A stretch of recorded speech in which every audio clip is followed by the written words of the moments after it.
Pizza Tower is a game built around going fast. That should be obvious. All the levels revolve around going through the level once, breaking this random pillar at the end, and running all the way back. If not, you end up going through a literal war zone instead. There's even a timer during the escape section to make you even more stressed out. However, despite this, I've always had one problem with it. For a timer that's meant to be stressful, you can really do anything you want and still get away with a clear of the level, if you're good. While yes, Pizzaface does spawn once the time reaches 0, it's too little too late and most players are already at the exit door. It seems Pizzaface is perfectly content knowing Peppino is actually climbing through his house as he sleeps away. Watch, I'll go into John Gutter right now, P-rank it, and Pizzaface will be nowhere to be. Not for this challenge. Here, Pizzaface gets tired of waiting for the timer to run out, spawning in instantly at the start of each level.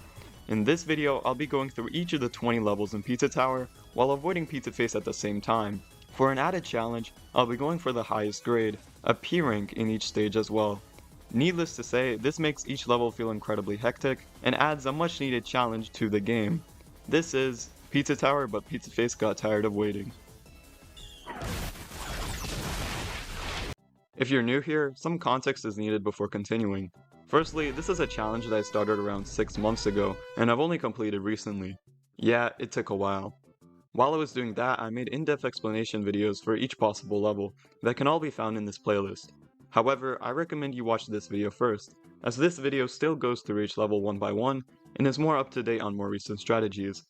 Afterwards, you can still go through the rest of the videos if you do want to learn more about the complexities of each level. This is a video 6 months in the making, so I'd really appreciate it if you'd subscribe. It would mean a lot. Now back to the video.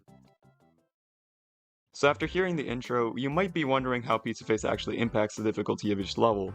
Since most normal people rarely ever encounter Pizzaface, I'll briefly go over Pizzaface's mechanics. To start, Pizzaface is an incorporeal being that moves in whatever way is needed to catch Peppino. This includes ignoring gravity and even phasing through walls, which can cause him to intercept you during certain movement sections.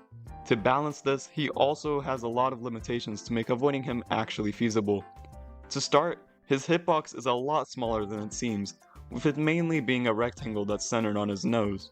This gives the player a lot more leniency when it comes to avoiding Pizzaface, which is actually needed in certain sections. Pizzaface also moves fairly slowly compared to Peppino's normal running speed, which makes him fairly easy to avoid when going in a straight line.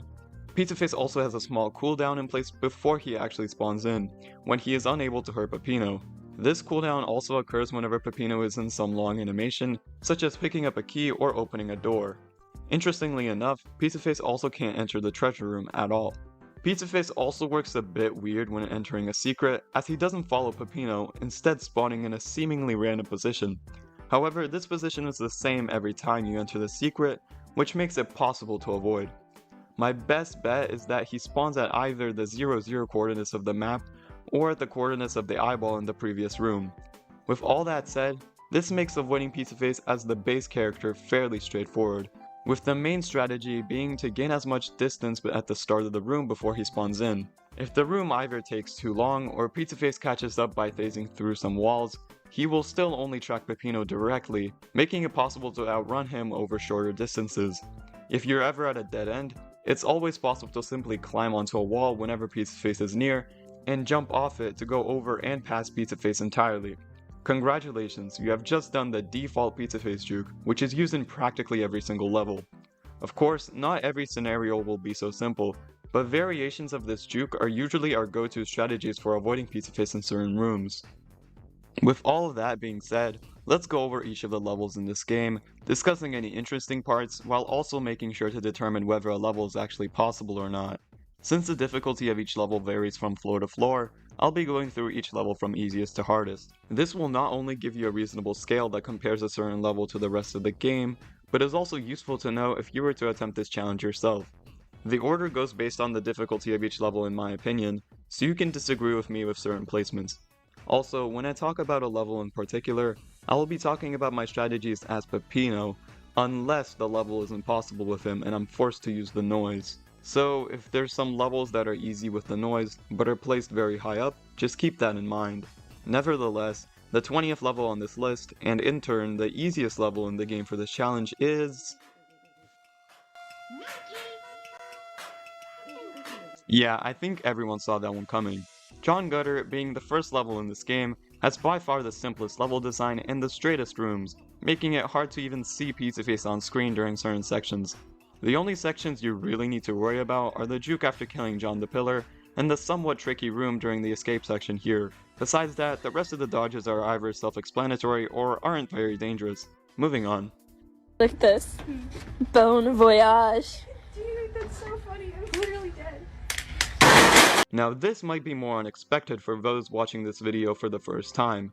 After all, Pizzascare is one of the hardest levels to P-rank normally, so what makes it so easy with Pizzaface?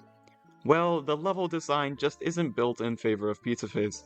The rooms that don't go in a straight line are usually very big, giving you plenty of time to complete the main gimmick of each room before continuing. There are a few problematic spots, such as this room where the timing on the super jump is a bit tight and the required skip you have to do at the end of the level. You also have to lure Pizzaface in a pretty specific way in the first secret so as to not run into him during the ball transformation, which is probably the trickiest section in the whole level. If you can P-rank this level, you can probably do this as well.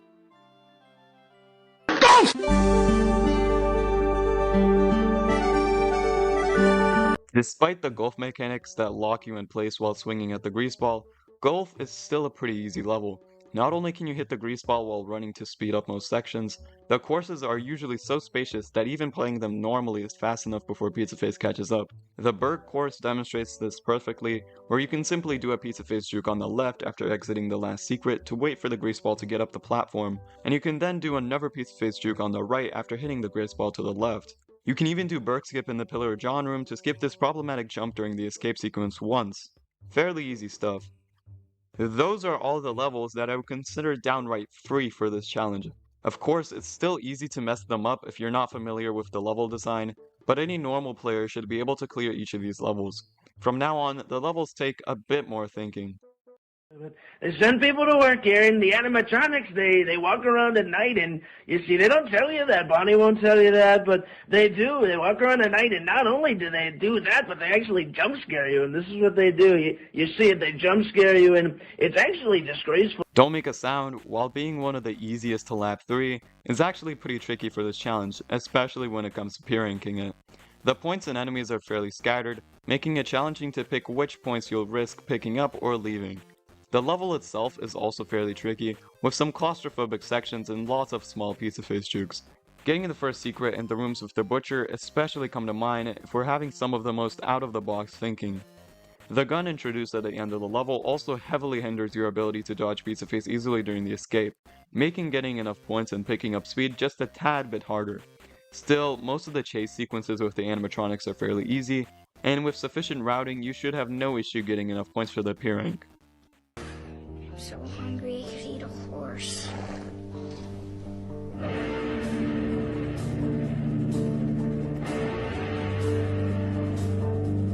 Fastfood Saloon was actually fairly problematic for me to do when I started this challenge, but with a bit more knowledge of the game's mechanics, it's a breeze to go through. The only problematic sections are the first room with the weenie, and the third secret. The first room has this long hallway that you ride through with the weenie to hit this button, and then turn around to run all the way back. Since the room is so small, Pizzaface will always be in the way here.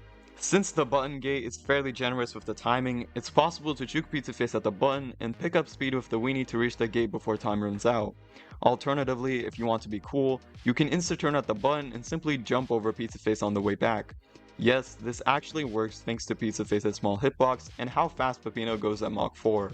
The third secret is a genuine problem, as Pizzaface spawns fairly close while you go through this fairly claustrophobic movement section during the horsey race. Basically, Pizzaface would always end up intercepting you during the turn and drop here, no matter what you did previously. In short, what makes the last section doable is timing a body slam once Pizzaface is at a perfect enough distance away from you, and doing a fast fall after breaking the metal block to avoid the stun that normally happens when you hit the wall. Despite this level requiring some deep knowledge of speedrun mechanics to actually beat, the rest of the level is really easy.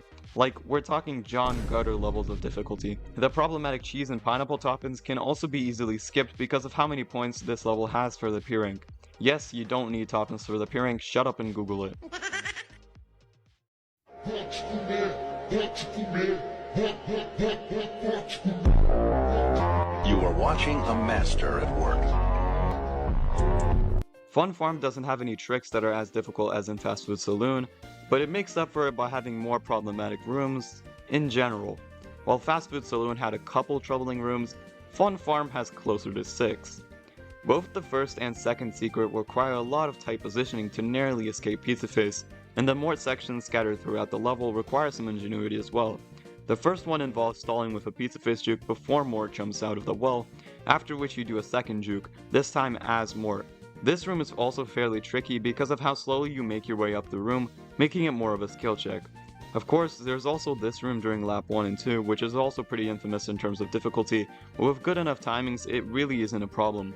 Yes, I'll say it, this Fun Farm room is easy with normal Pizzaface. I'm tired of pretending it's not. Stop playing lap hell and gaslighting yourself into thinking this room is impossible.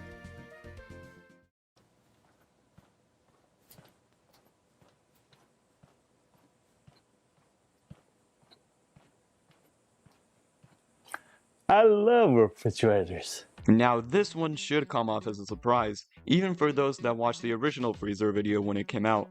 After all, this level is straight up impossible to do as Peppino, and the original video is like 10 minutes long, so what gives?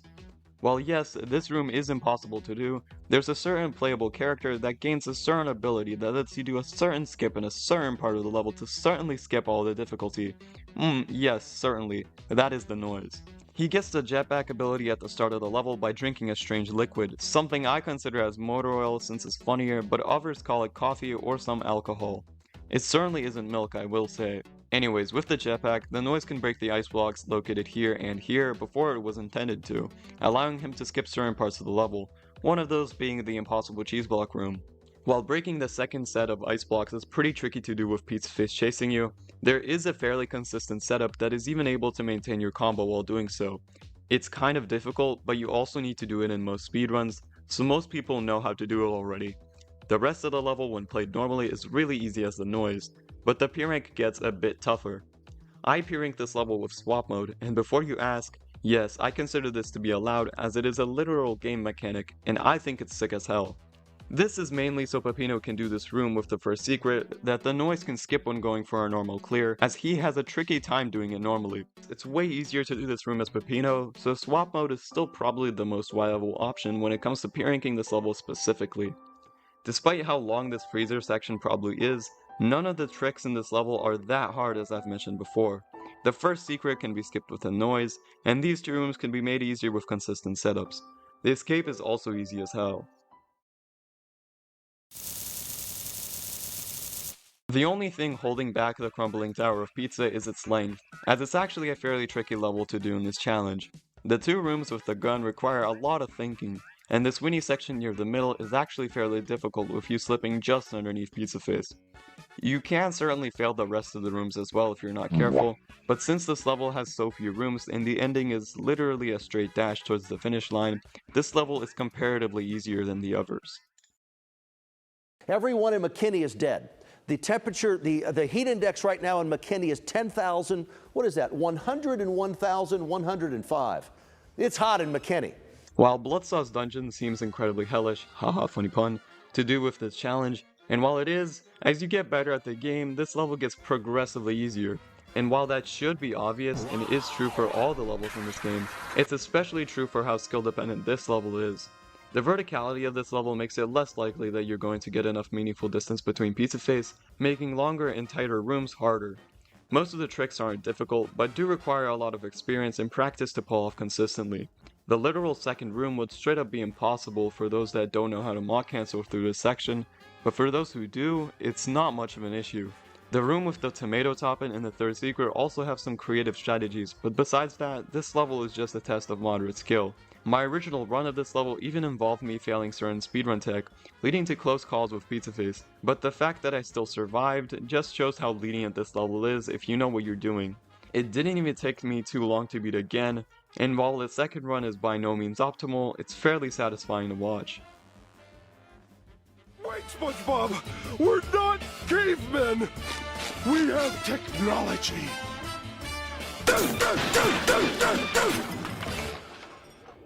It didn't work. Oh man, yet another vertical level. I wonder what's so difficult about Peppibot Factory.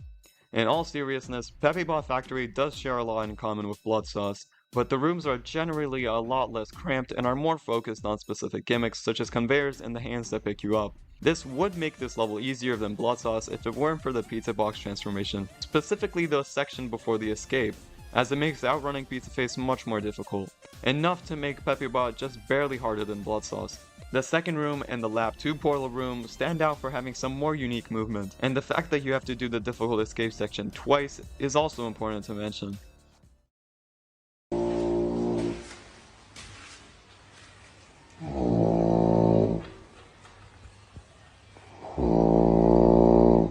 This level was originally impossible to do as Peppino before the noise update came around.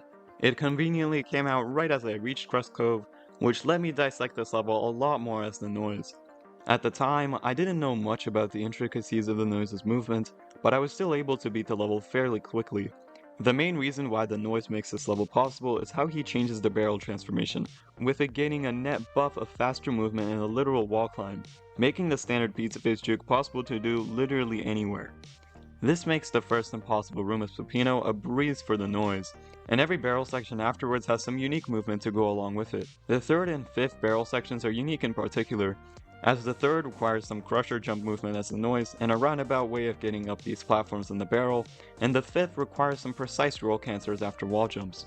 While this was impressive movement at the time, the noise's movement has been dissected more as time went on, leading to the level becoming much easier with more practice. The barrel sections are still fairly unique and challenging even to this day.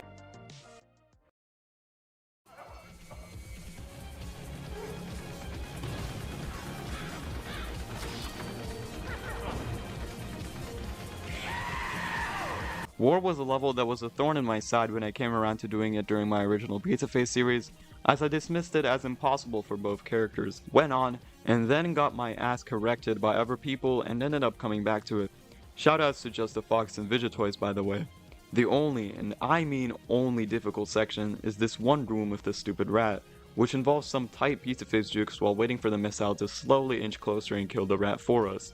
The movement here is incredibly complicated that I don't feel like going over right now, so check out the original War video to learn more about it. The rest of the level is literally free though, as most of the rooms are present in the popular Lab 3 mod, and have already been mastered by many.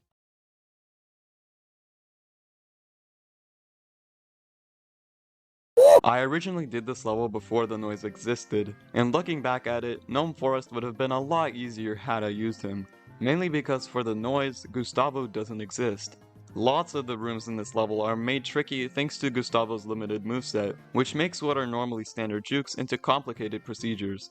It's another fun farm scenario, as the rooms aren't that difficult, there's just a lot of them. The tutorial is ironically one of the harder parts with some tight movement. This one room is sometimes a pain in the ass with all the enemies, and the few rooms before and after the second secret are very tricky as well.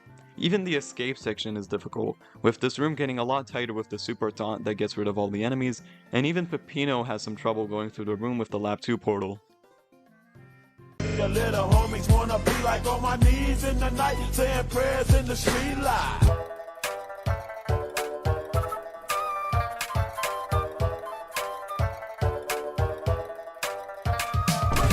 Wow, another Gustavo and Brick level. I swear this isn't a coincidence and these levels are actually this hard and comparable in difficulty. As I mentioned in my second Pig City video as Peppino, I said the Gustavo movement here is slightly harder than the movement in Gnome Forest, which basically explains this placement altogether. You also have a few difficult sections as Peppino before swapping to Gustavo, in particular the first and second taxis, which makes the swap near the middle of the level that much more disorienting with you having to remember how to play a whole new character. As Gustavo, the entire section before the escape is really complex, with any failed jumps or spins meaning an instant death. This was a level I did as the noise first, and similar to Gnome Forest, this level would have been a lot lower on this list had it only been possible to be as him.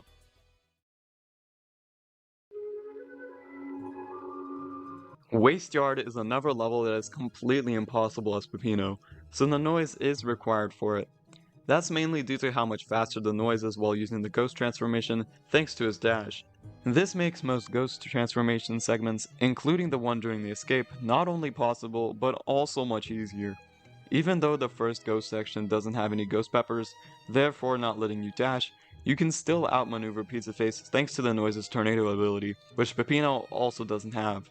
Besides the obviously difficult ghost sections, this level has some fairly straightforward rooms. There is this one room during the escape that needs to be done twice and is fairly tricky, but since the strategy for beating it is to simply jump and grab slide, it's not too much of an issue as well. Finally, a room that even Peppino can actually do. Barring the straightforward nature of this level, the rooms are still tricky enough to make any mess up with the ghost transformation lethal under normal circumstances, and the fact that you have to do the escape section twice doesn't help either. Fairly tricky level.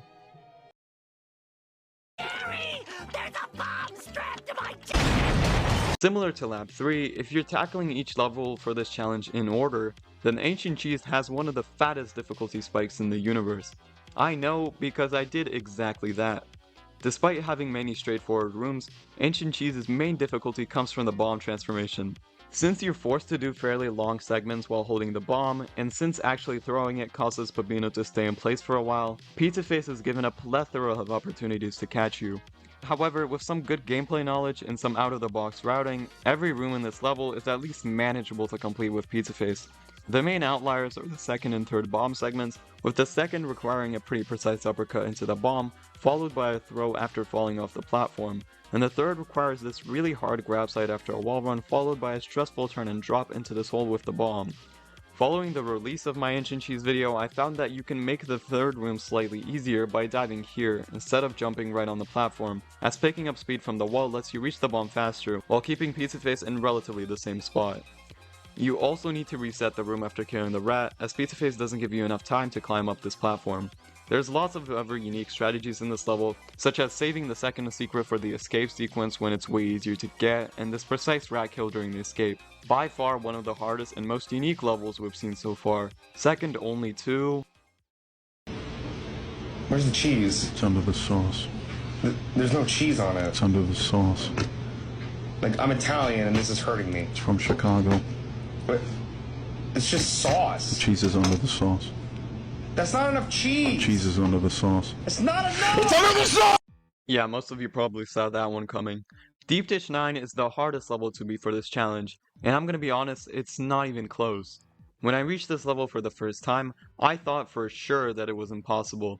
During my testing of each room individually with save states, I immediately found 3 rooms that would either be really hard or downright impossible to complete with Pizzaface. However, since each room had just a tiny bit of potential, I still had hope and started grinding each of them one by one. And pretty soon I found myself in a deep rabbit hole. The main gimmick of this level is the rocket transformation, which limits Peppino with directional movement and a fairly slow turn. Its main problems arise in this room, where turning it around to reach the meteor seemed to perfectly intercept with Pizzaface's path, no matter which level you were on. However, due to the high ceiling of this room, I managed to scrape out a strategy that barely worked. The second room with Pillar John seemed just as hopeless, with a required turn of the rocket on this ledge before teleporting me down to the rat. Not a lot of normal movement techniques managed to get me very far, but eventually I tried out a pop-up insta-turn on this ledge that makes it to the rocket fast enough to outrun Pizzaface. The puzzle room during the escape was another hurdle, where breaking all the blocks while falling down with body slams is just way too slow. But I still found this janky super song strategy that ended up working somehow. So yes, this level is technically possible to beat normally, but what about the damn peering? How do you manage to get the tomato toppin and Jerome without wasting too much time? How do you get the pineapple toppin after doing the pop-up insta? What the hell is even up with the third secret? Does Gustavo like Ratatouille? If you're skipping the toppins, where do you get the other points? What even is an anti-gravitational olive? All of these questions needed to be answered before an unsegmented P-rank of this level even seemed feasible, and despite how convoluted my answers were, I managed to do it. There's a reason why my Deep Dish 9 video is one of the longest in the series, and that's because I go over all of my convoluted strategies there. The escape room is made a bit easier with this weird pile driver bounce, and there is one optimization that the video doesn't have, which is an answer to how to get the pineapple toppin, which just the Fox managed to figure out along with a new current patch strategy for the Pillar John room. But even with that, the level just gets harder. I find it especially funny that the third secret is probably the second hardest secret in the entire game, behind just the Fastfood Saloon secret, and while that secret is literally the only reason why fast food is a tricky level in the first place, here it's mostly just a bonus. Yeah, you get an honorable mention alright, because the rest of the level is just that damn hard. I think my experience with routing this level alone is enough to say Deep Dish 9 is the hardest level, and even if you think I'm biased in saying this level took me about a week and a half to clear. Every other level only took a couple of days, maybe half a week max. So there. For those keeping track at home, that was only 17 levels.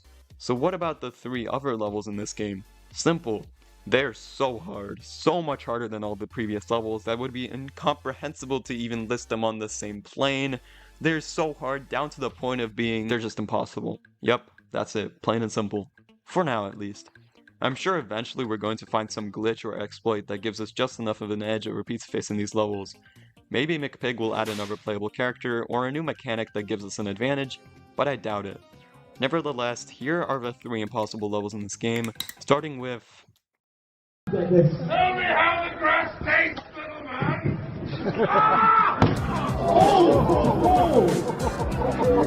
Yeah, the second level in this game is impossible.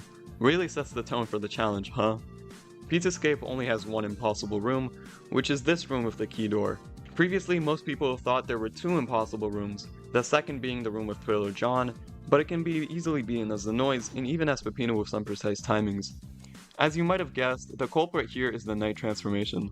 While Pizzaface does stop moving while Peppino is transforming, he doesn't despawn completely and continues moving right after, which isn't as helpful because the night moves so damn slow. You move at about Mach 0.1 while in the suit of armor, both horizontally and even vertically.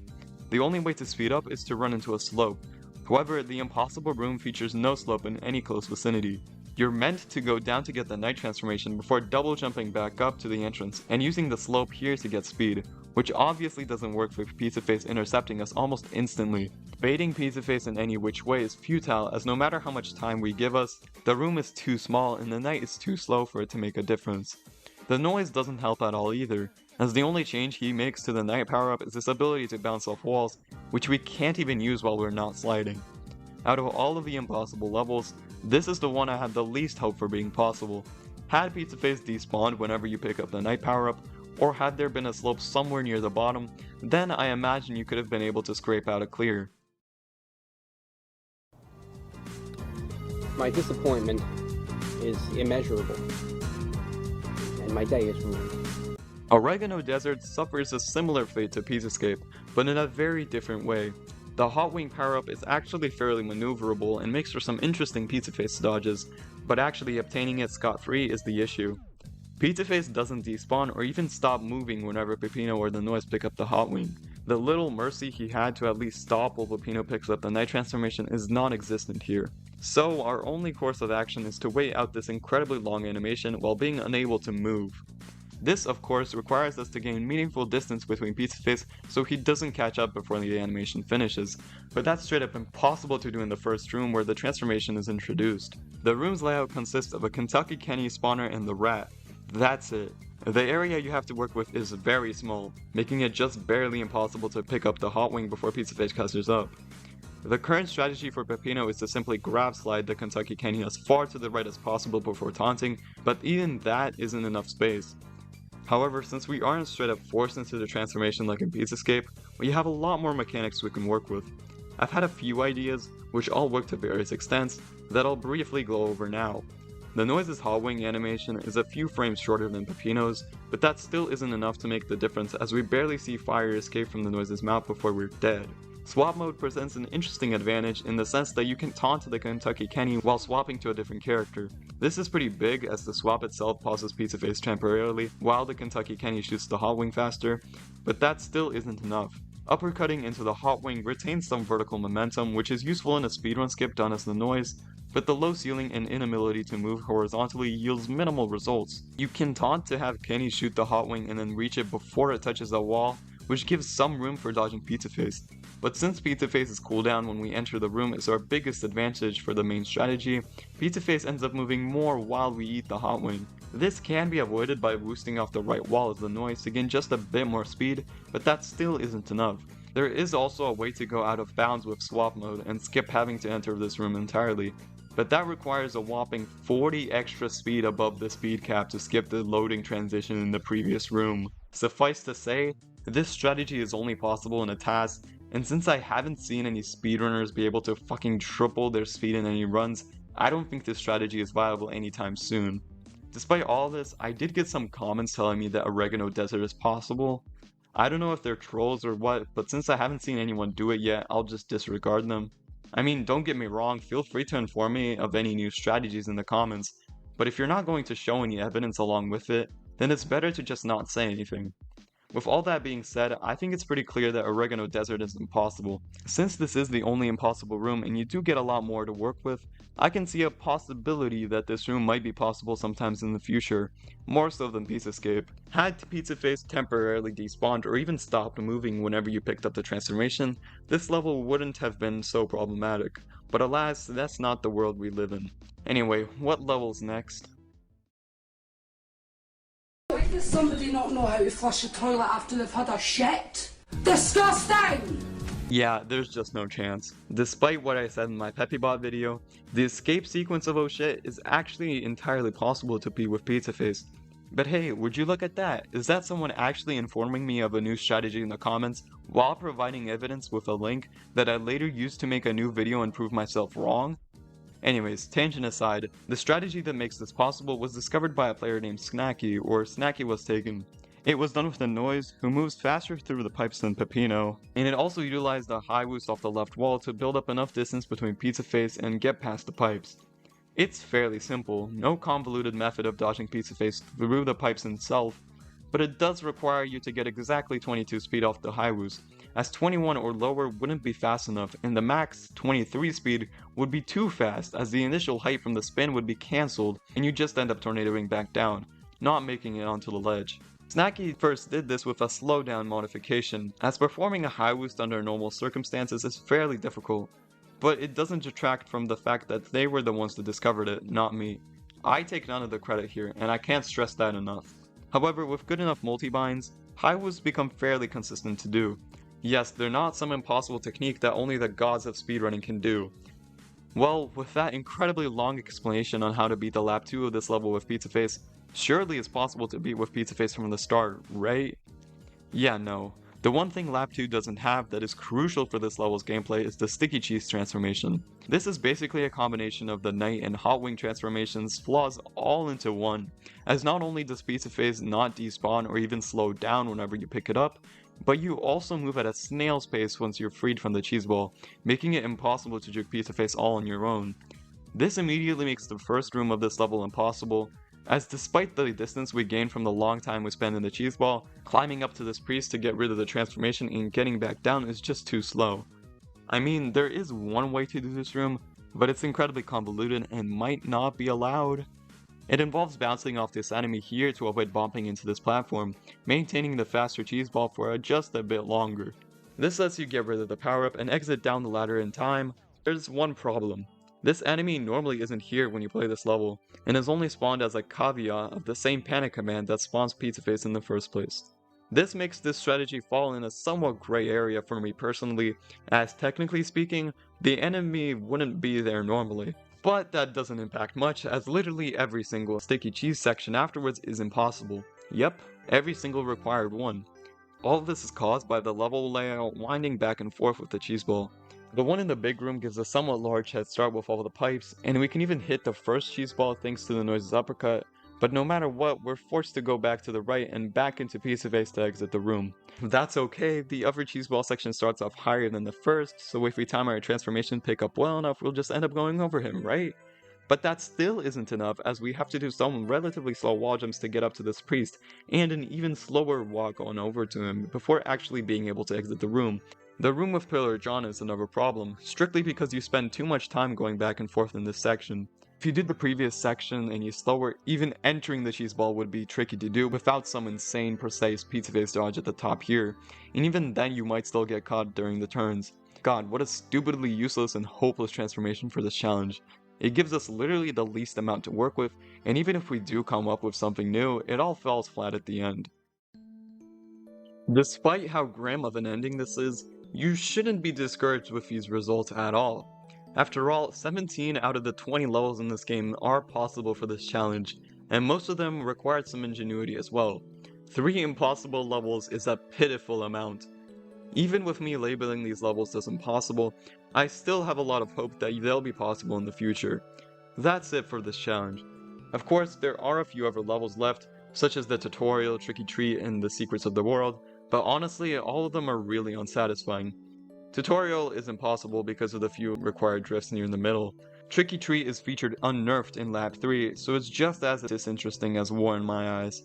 And Secrets of the World is just an RNG fest, due to Pizzaface spawning randomly and unpredictably in each secret. While all of these are or might be possible, I just don't feel like doing them. With all that being said, what are my final thoughts on this challenge? I'd say this is one of the most fun challenges I've ever done in this game. Hell, maybe even ever. I wasn't the first person to do this challenge. YodaCat really pioneered it with his first Ancient Cheese and Bloodsauce Dungeons runs. I also saw Delete and Dracibatic do a few other levels, and many people have attempted and done John Gutter. But what really drove me to make my own videos on it was the lack of the other levels, and the lack of general interest in the community. What about the other levels, like Deep Dish 9 or R-R-Freezarator? Are they impossible like most people assumed, or is there actually some way to beat them? Despite how popular the Lab 3 mod was, there wasn't any similar excitement for this challenge, despite them being so similar. And while I think the concept of Lab 3 felt pretty lackluster, the potential was there. In a way, this challenge is just like that, but even more. I can't lie, the dopamine hits I got after grinding out certain rooms and levels such as Deep Dish 9 and Crust Cove were genuinely there, and it was even better when I used new and unique strategies that forced me to get better at the game. What's not to love about this challenge, when it perfectly encapsulates the same feel and energy of the OG Pizzaface challenge? Well, apparently the general community did not feel the same way as I did. They all quickly lost the original appeal of Lab 3, instead forsaking it for a way to generate more gameplay by adding infinite laps. And while I will go over my problems with that in another video, I do think it's a shame. I am really glad at how the community has reacted to my videos. They did fairly well, and there were even some players that went above and beyond and perfected my strategies. Was this challenge incredibly difficult? Hell no. While the difficulty jump going straight from Lab 3 to this challenge is pretty high, you do get used to it eventually. I do recommend that most people at least attempt some of the easier levels in this challenge, as it provides a fresh perspective on the original Pizzaface challenge. And while I don't expect it, perhaps one of my viewers from this video will go on to completely solve the last 3 impossible levels. And while it would be annoying for me to have to make another video on it, it would certainly be worth it. Thank you for watching. Well, this is the outro of the video. I'll just ramble a few of my thoughts here, so stick around if you're interested. If you're wondering what else I'll do with Pizza Tower, I'm not sure yet. I will probably continue uploading speedruns and maybe no commentary clears over levels, as I rarely edited full-length videos before starting the Pizzaface series. I still have a few ideas, one of which I'm already working on, but that won't come out very soon. These videos take a lot of time to make after all. In the meantime, I'll probably mostly upload speedruns, and there is a minuscule chance I get back into Kaizo levels such as Gunpowder Desert. That should be fun. I will be uploading at a less frequent pace, so uploads will probably be scattered to whenever I feel like it. That's all. I really hope you guys enjoyed the video. Whether you're gonna stick around by subscribing or just waiting for this one video, I wish you luck, and I hope we meet soon on the road ahead.